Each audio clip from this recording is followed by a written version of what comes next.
Okay, so last week, the 2024 fatality data was released by HISA, and for the first time since these numbers have been tracked by the Equine Injury Database, the number is below 1 per 1,000 starts of fatal injuries. Now, I should say this is only at the HISA tracks.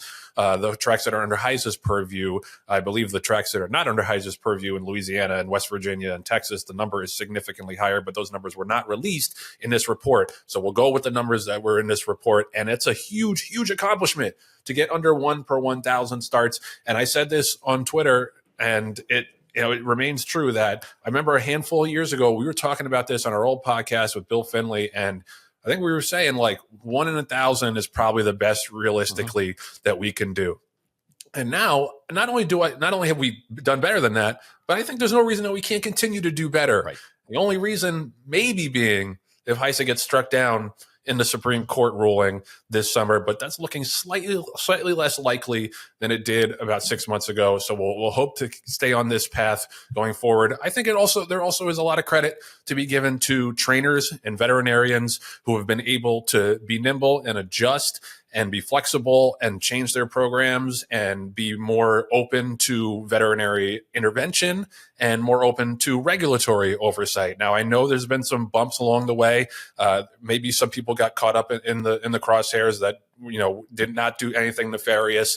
I think overall, I don't know how you can argue with the numbers, John. Like this is the most important top line number in racing. Our horses getting safely back to their barns. There's going to be a training report as well, numbers from the mornings, which something we did not even track before HISA came along. So the increased data, just the proliferation of data is a huge deal, but what the data shows is an even bigger deal. And I just would love to hear, and when these reports come out, from the people who are so staunchly anti-HISA to get out there and say that this isn't significant progress.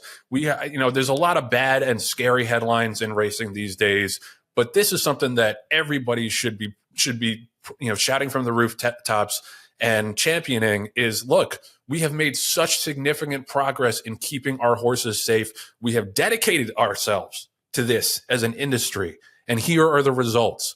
Please, let's not go backwards. That's all I got to say about that. Kudos to HISA. Kudos to, like I said, the trainers and the vets who have been able to collaborate with them to get this number down. Let's keep it going because I just feel so much better watching a race these days than I did 3, 4, 5 years ago, that I'm not going to see something horrible and that the casual fan watching is not going to see something horrible. Obviously, there will still be incidents, but the decreased incidence rate of the incidents is such a huge deal. I can't think of anything more important. I'm sure people will yell at me about that, but to me, this is the crux of us having the social license to continue racing. Our horses returning to their barns safely, and now hundreds more per year are doing so than when we first started tracking these numbers. Yeah, and Joe, let me just give you the reality of the numbers. Okay, don't forget, HISA has only been in existence since July 1st of 2022.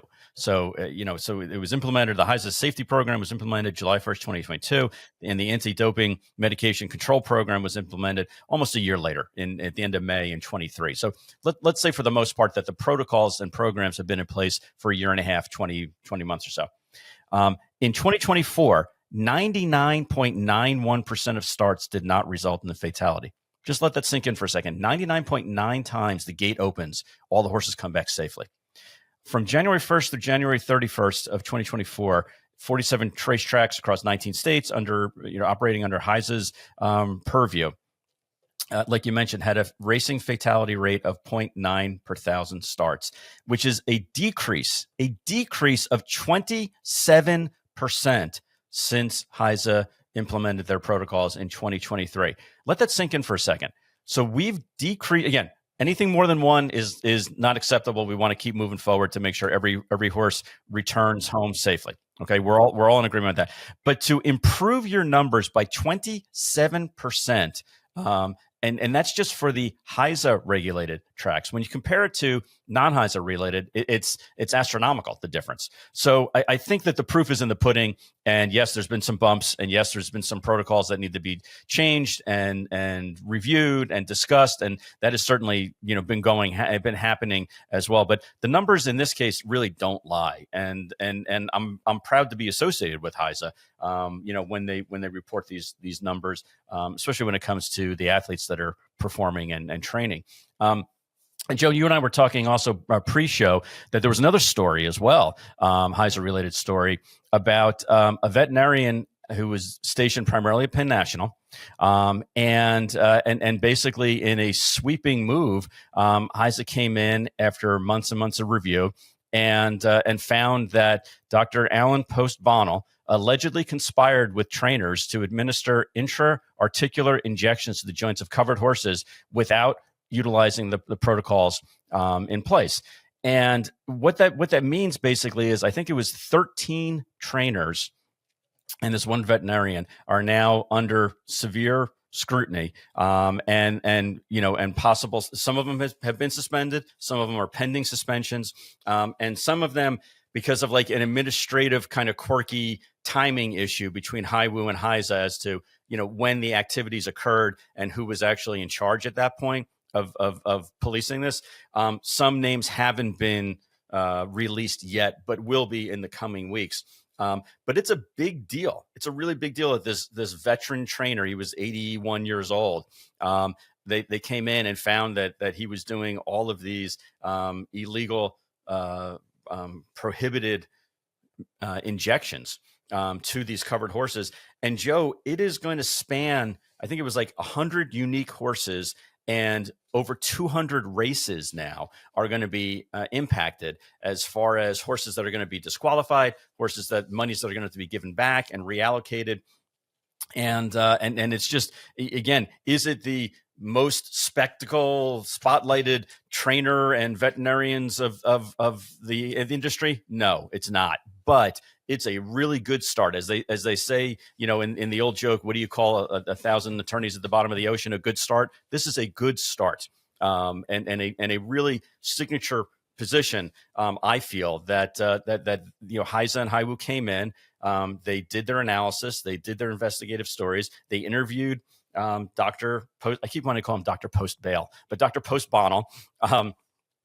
And basically found that he was lying under oath, that he said that he hadn't performed a number of these injections. Then they showed him that he had, and then he said, "Oh well, I did it on a horse called Liquid Lightning," which, by the way, Liquid Lightning was a 25-year-old gelding, if he's still alive anymore. And he last raced in 2006. So they figured out really quickly that wasn't the horse that he was working on. And eventually he submitted that yes, these 106 different separate times he had injected horses and had not reported it correctly or not reported it at all. So it's a really big deal. It's a really big deal. And I think it sets precedent. And I think, again, it could have been a really bad thing that happened with horse racing, because a number of these horses that were injected either had to be retired or a couple of them did die. So the protocols and procedures are there for everyone's protection, especially for the horses. And again, I was proud to see that this is coming about. And is it the biggest fish in the world? No, but it's a really good indicator of exactly how they can police the backstretch and why it's so important to play by the rules. Well, yeah, and that's like, every horse is important. Like even the horse, if anything, the horses at Penn National, like with so few eyes on them, relatively speaking, are more important and need more protection.